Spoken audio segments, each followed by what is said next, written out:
एक बार आयुर्वेद के झांता एक गुरु अपने सभी शिष्यों को बता रहे थे, बच्चों, अपनी सांसों को बदलो, शरीर और दिमाग अपने आप ही अपनी बीमारियों को ठीक करना शुरू कर देगा। गुरु की यह बात सुनकर एक शिष्य आश्चर्यचकित होकर बोला, क्या गुरुदेव, सांसों को बदलने से हमारे शरीर के सभी रोग दूर हो जाएंगे?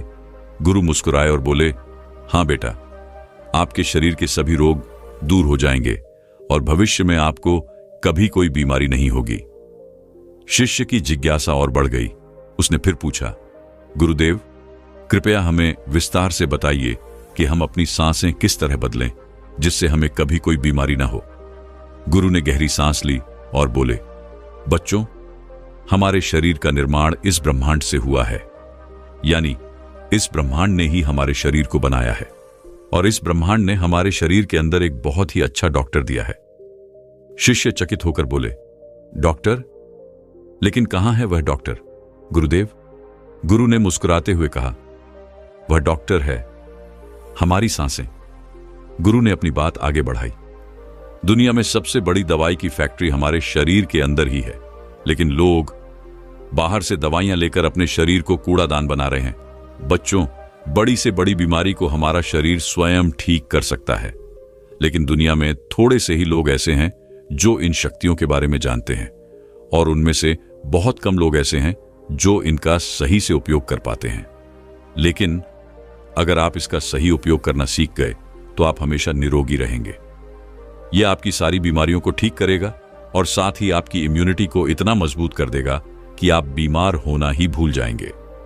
इसके अलावा आपके मस्तिष्क की जितनी भी समस्याएं हैं, टेंशन, स्ट्रेस, एंजाइटी, ये सब बिल्कुल गायब हो जाएंगी, क्योंकि हमारी सांसें इतनी शक्तिशाली हैं कि इनसे न सिर्फ आपका आध्यात्मिक विकास होता है, बल्कि आप इस ब्रह्मांड की दिव्य ऊर्जा के साथ भी जुड़ जाते हैं। हमारी सांसें इतनी महत्वपूर्ण होती हैं, इसीलिए इन्हें प्राण कहा जाता है, क्योंकि शरीर की शुरुआत भी सांसों से होती है और सांसों के रुकने के साथ हमारी जिंदगी भी खत्म हो जाती है। हमारे आयुर्वेद में कहा गया है कि शरीर बिना खाने के 1 महीने से भी ज्यादा जिंदा रह सकता है, बिना पानी के कुछ दिन जिंदा रह सकता है, लेकिन बिना सांसों के सिर्फ कुछ मिनट ही। इसके बाद गुरु सभी शिष्यों से कहते हैं, बेटा, हमारी सांसों की इतनी अहमियत क्यों होती है? आइए अब मैं तुम्हें बताता हूं कि हमें किस तरह से अपने अंदर के डॉक्टर को सक्रिय करना है और बीमारियों को ठीक करना है। इसके लिए सबसे पहले समझना होगा कि हमारे शरीर में 2 तरह की ऊर्जा पाई जाती है। एक बाहरी ऊर्जा, शारीरिक ऊर्जा। 2 भीतरी ऊर्जा, आत्मिक ऊर्जा। शारीरिक ऊर्जा हमें दिखाई देती है, लेकिन यह बहुत कम होती है। वहीं आत्मिक ऊर्जा हमें दिखाई नहीं देती, लेकिन यह बहुत विराट होती है। आयुर्वेद कहता है, जब हमारा शरीर बीमार पड़ता है तो उससे पहले हमारी सारी ऊर्जा शरीर के अंदर सिमट जाती है। इसीलिए अगर हम अपनी भीतरी ऊर्जा को सक्रिय कर दें तो हमारा शरीर कभी बीमार नहीं होगा। अगर आप बाहरी शरीर पर काम करेंगे तो आपको लंबा समय देना पड़ेगा और हो सकता है कि असर ज्यादा ना हो, लेकिन अगर आप अपनी आंतरिक ऊर्जा पर काम करेंगे तो इसका असर बहुत तेजी से होगा। हमारी भीतरी ऊर्जा मास्टर है और बाहरी ऊर्जा उसकी नौकर। एक गुरु है तो दूसरा चेला। और अगर हमने अपनी आत्मिक ऊर्जा को नियंत्रित कर लिया तो अपने आप ही बाहरी ऊर्जा नियंत्रण में आ जाएगी। फिर गुरु सभी शिष्यों से कहते हैं, बच्चों, सबसे पहले हमें अपनी आंतरिक ऊर्जा संरचना को समझना होगा। जिस तरह से शारीरिक ऊर्जा यानी शरीर में ब्लड रहता है जो शरीर को जिंदा रखता है, उसी तरह से हमारी आंतरिक ऊर्जा का भी एक इतिहास है। इसमें भी बहुत सारी नाड़ियां हैं जैसे शारीरिक ऊर्जा में होती है, और इन नाड़ियों के अंदर प्राण बहता है, यानी प्राणिक ऊर्जा। और यह प्राणिक ऊर्जा हमारी सांसें होती हैं। हमारी सांसें ही प्राणिक ऊर्जा को नियंत्रित करती हैं। बच्चों, हमारी आत्मिक ऊर्जा ब्रह्मांड की वह दिव्य ऊर्जा है जो पूरे ब्रह्मांड को चला रही है, उसे नियंत्रित कर रही है। इसके बिना जीवन की कल्पना भी असंभव है। आयुर्वेद कहता है, अगर हमारे शरीर का कोई भी अंग बीमार पड़ता है तो उसकी जड़ में सिर्फ एक ही कारण होता है, प्राण ऊर्जा की कमी। और जैसे ही उस अंग को प्राण ऊर्जा की सप्लाई मिलती है तो वह खुद ब खुद ठीक होने लगता है, जिन बीमारियों को आप दवाइयों से ठीक नहीं कर सकते, उन्हें आप प्राणिक ऊर्जा के माध्यम से ठीक कर सकते हैं। हमारे शरीर में, हमारे जीवन में खानपान और विचारों के प्रदूषण के कारण इन नाड़ियों में गांठें बन जाती हैं, और जब प्राण ऊर्जा का प्रवाह रुक जाता है तो बीमारियां जन्म लेती हैं।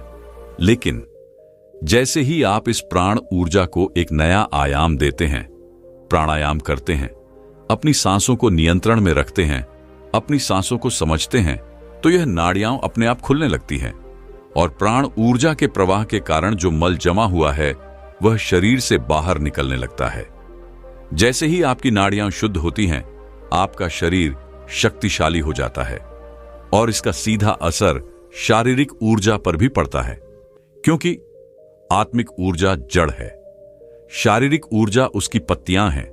जिस तरह पेड़ की पत्तियों पर पानी डालने से पेड़ को कोई लाभ नहीं होता, लेकिन अगर हम जड़ में पानी देते हैं तो पूरा पेड़ विकसित हो जाता है। ठीक उसी तरह जब हम आंतरिक ऊर्जा पर काम करते हैं तो पूरा शरीर सक्रिय हो जाता है, और जब हमारी आत्मिक ऊर्जा हील करती है तो शरीर की सभी बीमारियां खत्म होने लगती हैं। और फिर जैसे ही आप अपनी सांसों पर अधिकार स्थापित कर लेते हैं, आपका शरीर इतना ऊर्जावान हो जाएगा कि बीमारियां आपसे कोसों दूर रहेंगी। आपका शरीर धीरे धीरे जवान होने लगेगा। आपके शरीर में कभी कोई इन्फेक्शन नहीं होगा। आपकी इम्यूनिटी इतनी बढ़ जाएगी कि बीमार होना ही भूल जाएंगे। तभी गुरु सभी शिष्यों से कहते हैं, अब आप दूसरी बात समझो। हमारे शरीर में ऑटोनॉमिक नर्वस सिस्टम होता है। इसे समझने के लिए पहले यह समझो, एक बार एक राजा को सूचना मिली कि उसके राज्य पर आक्रमण होने वाला है। उसने तुरंत अपनी सेना को तैयार कर लिया, लेकिन कोई आक्रमण नहीं हुआ। फिर अगले दिन उसे फिर से सूचना मिली, और ऐसे ही दिन बीतते गए, 1 साल, 2 साल, लेकिन राज्य पर कभी कोई आक्रमण हुआ ही नहीं। पर उस झूठी सूचना के कारण राजा के सारे संसाधन जो विकास में लग सकते थे, वे बेकार की लड़ाई की तैयारी में बर्बाद हो गए। एक ऐसी लड़ाई जो कभी लड़ी ही नहीं गई, जिसकी कोई संभावना भी नहीं थी। ठीक इसी तरह हमारा मन भी काम करता है। हमारे शरीर में ब्रह्मांड ने एक अद्भुत प्रणाली दी है, सिंपैथेटिक नर्वस सिस्टम। यह तब सक्रिय होता है जब हमें कोई खतरा महसूस होता है। उस समय हमारा शरीर लड़ाई के मोड में, सुरक्षा के मोड में चला जाता है, और फिर जो भी ऊर्जा हमारे शरीर में होती है वह सिर्फ एक ही काम में लग जाती है, आपको जिंदा रखने में। पर समस्या कहां आती है? हमारा शरीर इस स्थिति को अधिक समय तक झेल नहीं सकता। जब ऊर्जा सिर्फ लड़ाई के लिए खर्च होने लगती है तो हमारे महत्वपूर्ण अंगों को पर्याप्त ब्लड नहीं मिल पाता, ऑक्सीजन नहीं मिलती, और धीरे धीरे पूरा शरीर बीमार होने लगता है। और सबसे बड़ा झटका, हमारा दिमाग खुद ऐसे खतरे उत्पन्न करता है जो असल में होते ही नहीं। वह मुझसे ज्यादा खूबसूरत क्यों है? अगर बॉस ने मुझे जॉब से निकाल दिया तो? अगर मुझे कोई गंभीर बीमारी हो गई तो? अगर मैं इंटरव्यू में फेल हो गया तो? और इस अगर के खेल में हमारा शरीर लड़ाई के लिए तैयार होने लगता है, बिना किसी असली दुश्मन के। लेकिन आयुर्वेद कहता है, हमारे शरीर में एक और शक्ति है। यह शक्ति है पैरासिम्पैथेटिक नर्वस सिस्टम। अगर सिंपैथेटिक नर्वस सिस्टम गाड़ी को तेज करता है तो पैरासिम्पैथेटिक नर्वस सिस्टम ब्रेक लगाता है। यह शरीर को शांत करता है, रिलैक्स करता है और शरीर की हीलिंग करता है। और इसका गहरा संबंध हमारी सांसों से होता है। जब हम गहरी सांस लेते हैं तो हमारे फेफड़ों के निचले हिस्से तक हवा पहुंचती है, और फिर हमारा दिमाग एक मैसेज देता है, घबराओ मत, तुम पूरी तरह से सुरक्षित हो। और फिर ब्लड का प्रवाह पूरे शरीर में सही तरीके से होता है। शरीर की एनर्जी बढ़ जाती है, बेकार में खर्च नहीं होती, इम्यूनिटी मजबूत होती है। लेकिन सबसे महत्वपूर्ण, जब हम गहरी सांस लेते हैं तो दिमाग खुश हो जाता है। एंजाइटी गायब, स्ट्रेस खत्म, डिप्रेशन दूर, बीमारियां ठीक होने लगती हैं। शरीर ऊर्जावान बन जाता है क्योंकि स्ट्रेस केमिकल्स घट जाते हैं, हैप्पीनेस केमिकल्स बढ़ जाते हैं। और जब आप सांसों को रोकते हैं, कुंभक करते हैं या धीमा या तेज करते हैं तो वेगस नर्व सक्रिय हो जाती है। वेगस नर्व मस्तिष्क के लिए एक महत्वपूर्ण मोड़क का कार्य करती है। यह नर्व मस्तिष्क क्षेत्रों को संचालित करने में सहायता प्रदान करता है और मस्तिष्क इन प्रक्रियाओं को नियंत्रित करता है। वेगस नर्व के माध्यम से मस्तिष्क को विभिन्न संकेत भेजे जाते हैं जो उसके कार्यों को प्रभावित करते हैं। फिर गुरु उन सभी शिष्यों से कहते हैं, अब आप इसे गहराई से समझो। अगर आप अपने सांसों को नियंत्रित कर लेते हैं तो आप अपनी आंतरिक ऊर्जा को हील कर सकते हैं। इसके अलावा आपकी शारीरिक ऊर्जा में भी एक ऐसा जादू होगा जिससे शरीर अपनी बीमारियों को ठीक करेगा। शरीर स्वस्थ रहेगा, संतुलित रहेगा। जीवन की जो शक्ति है वह शरीर की रिपेयरिंग में, शरीर को ठीक करने में, खुश करने में खर्च होगी और इस तरह से हमारा शरीर स्वस्थ रहेगा। फिर गुरु अपने सभी शिष्यों से कहते हैं, बच्चों, आपको हमेशा इन 3 बातों का ध्यान रखना है। पहली, हमें अपनी सांसों को समझना है। दूसरी, हमें अपनी सांसों पर नियंत्रण स्थापित करना है। और तीसरी, हमें अपनी सांसों की गति को रिलेट करना है। अब आपको इसे कैसे करना है, इसे अच्छे से समझो। इसमें सबसे पहले अपनी सांसों की गति को तेज लेना है, फिर सांसों को रोकना है यानी कुंभक करना है, और उसके बाद हम सिर्फ अपनी सांसों को ध्यान से देखेंगे।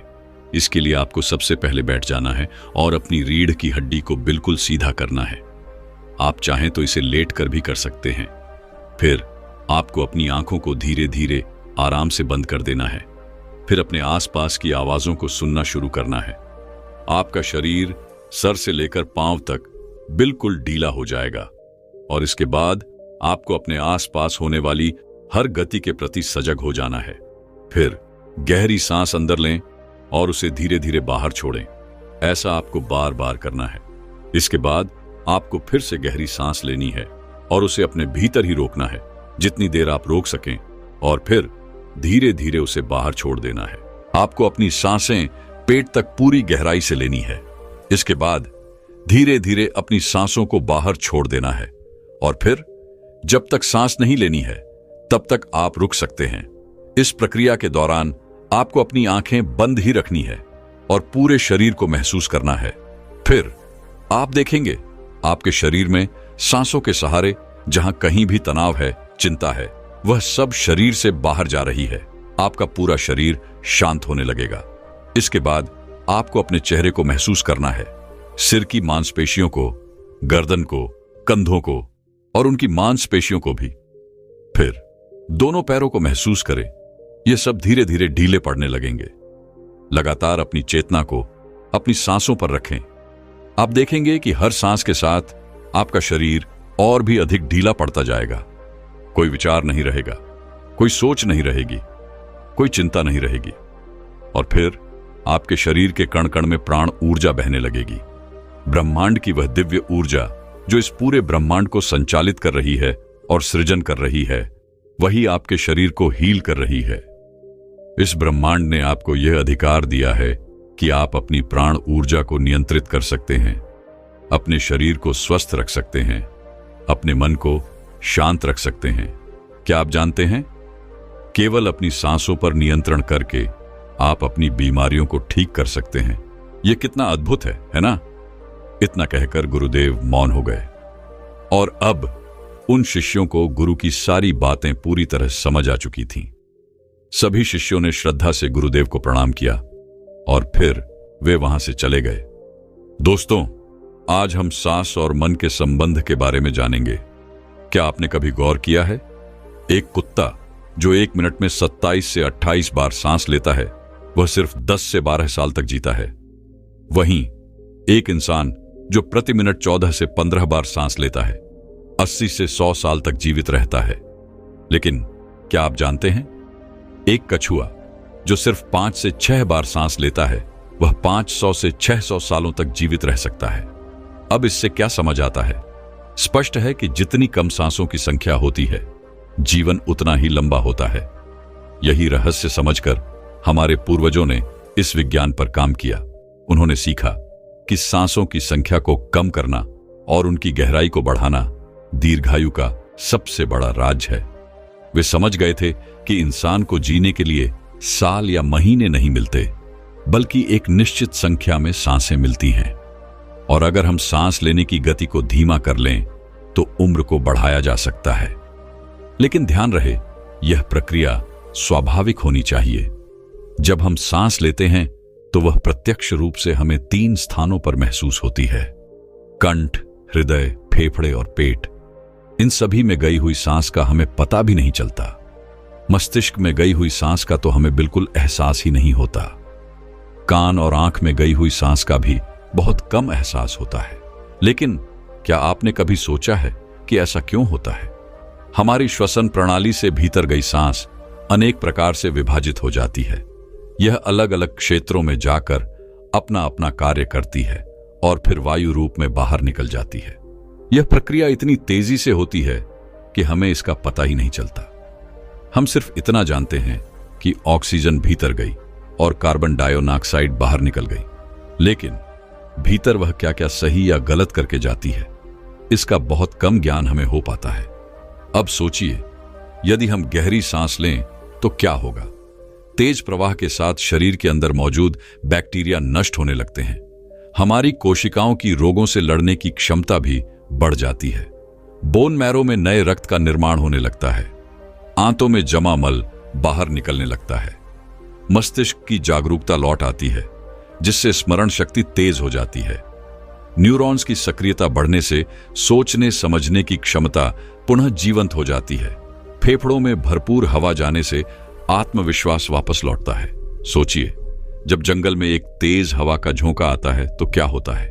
पूरा जंगल जाग उठता है। हर पत्ता, हर शाखा, हर कण सतर्क हो जाता है। ठीक वैसे ही कपालभाति और भस्त्रिका प्राणायाम उस तेज झोंके की तरह हैं जो शरीर और मन को जागृत कर देते हैं। लेकिन क्या हर कोई इस शक्ति को जगा सकता है? बहुत कम लोग। अपने भीतर यह आंधी लाने की क्षमता केवल अभ्यास से ही आती है। लगातार अभ्यास से ही ऊर्जा की आंधी जन्म लेती है।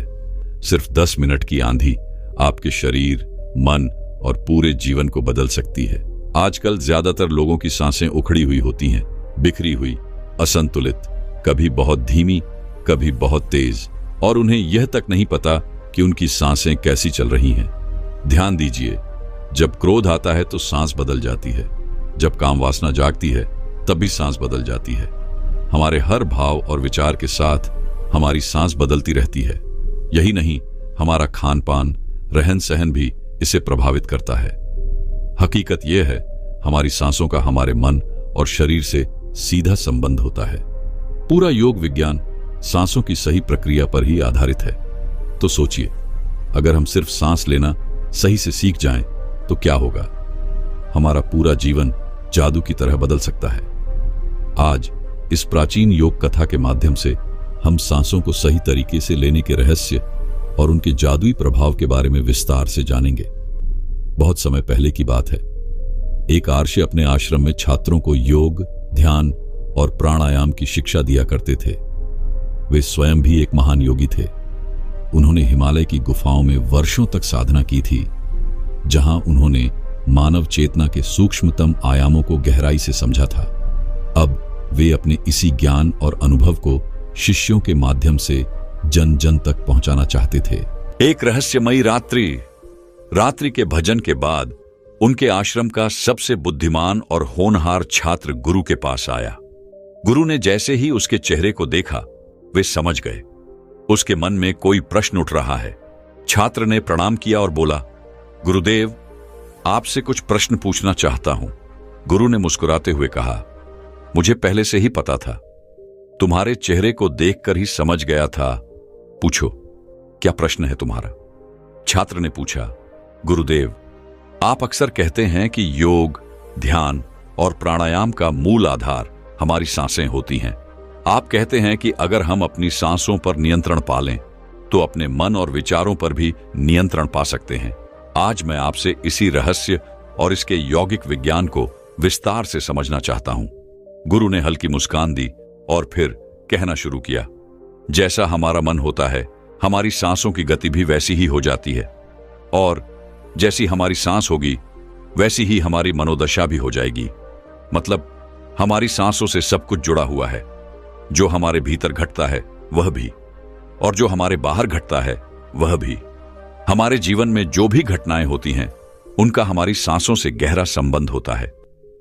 इसका अर्थ स्पष्ट है, यदि हम अपनी सांसों की गति को नियंत्रित कर लें तो हम अपने मन और विचारों पर भी नियंत्रण पा सकते हैं। अब जरा सोचो, अगर तुम किसी सच्चे योगी या साधक को ध्यान से देखो तो तुम पाओगे कि उसके चेहरे पर एक गजब का ठहराव होता है। वह सबसे कठिन परिस्थितियों में भी खुद को शांत रख सकता है। एक योगी अपनी भावनाओं को नहीं दबाता बल्कि अपनी सांसों को नियंत्रित करता है। और जब एक योगी अपनी सांसों को नियंत्रित कर लेता है तो वह अपने मन पर भी पूर्ण नियंत्रण पा लेता है। और जो व्यक्ति अपने मन को वश में कर ले उसके पास उसकी सभी समस्याओं का समाधान पहले से ही होता है। गुरु ने छात्र की तरफ इशारा करते हुए कहा, तुमने कुछ योगियों के बारे में सुना होगा कि वे 150 या फिर 300 सालों तक भी जी जाते हैं।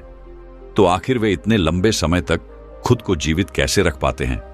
फिर वे गंभीर स्वर में बोले, वास्तव में उनका नियंत्रण अपनी सांसों पर होता है, जिसे प्राण ऊर्जा भी कहते हैं। ऊर्जा हमारे चारों तरफ है। इसे कितनी मात्रा में लेना और छोड़ना है, यह एक योगी अच्छी तरह से जानता है और वह इस काम पर बहुत हद तक महारत हासिल कर लेता है। थोड़ा रुककर उन्होंने समझाया, इसीलिए वह इस प्राण ऊर्जा का उपयोग अपनी जरूरत के हिसाब से कर सकता है और खुद को दीर्घायु बना सकता है। गुरु ने छात्र की आंखों में झांकते हुए कहा, अगर तुम अपने शरीर को स्वस्थ रखना चाहते हो, सामान्य से अधिक क्षमता चाहते हो, तेज बुद्धि चाहते हो, तो तुम्हें अपनी सांसों को समझना होगा, उन्हें नियंत्रित करना होगा। और यकीन मानो, जैसे ही तुमने अपनी सांसों को नियंत्रित करना सीख लिया, तुम्हारे जीवन में सब कुछ व्यवस्थित हो जाएगा।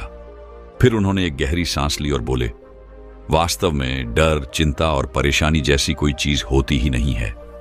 यह सिर्फ हमारे मन और भावनाओं की उपज है और हमारे मन में भावनाओं को केवल एक ही चीज नियंत्रित कर सकती है और वह है हमारी सांस।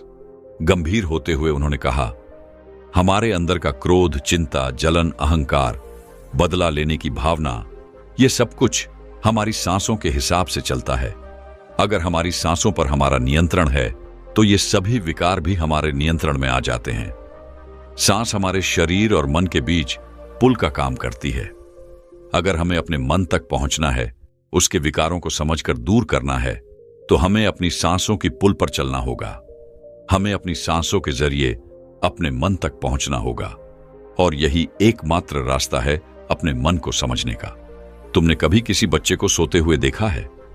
अगर हां, तो तुमने अनुभव किया होगा कि जब वह बच्चा सांस अंदर लेता है तो उसका पेट फूलता है और जब सांस छोड़ता है तो पेट पिचक जाता है।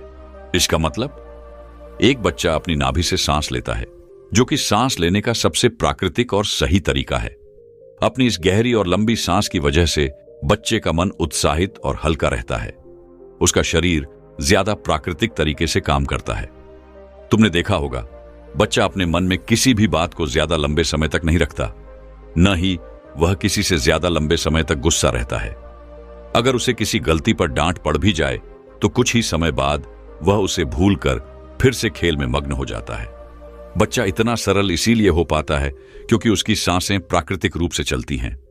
बच्चे के शरीर को विकास चाहिए। विकास के लिए ज्यादा ऊर्जा चाहिए और ज्यादा ऊर्जा के लिए ज्यादा लंबी सांसें।